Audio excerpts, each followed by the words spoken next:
जय दंडवत प्रणाम।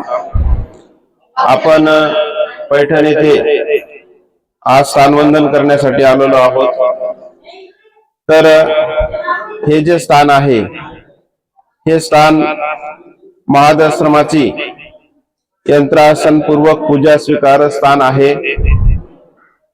आणि या मंदिराला दत्त मंदिर या नावाने ओळखले जातं आणि स्वामी श्री चक्रधर महाराजांच्या वेळी या ठिकाणी शास्त्रमठ असं या मंदिराचं नाव होतं। हा पाषाणाचा शास्त्रमठ आहे आणि अजूनही इथं हे जे खांब आहेत हे प्राचीन आहेत, नमस्कारी आहेत आणि अशा पद्धतीनं यंत्रासन पूर्वक स्वामी श्री चक्रधर महाराजांनी महादाश्रमाची पूजा स्वीकार हे स्थान आहे। दंडवत प्रणाम।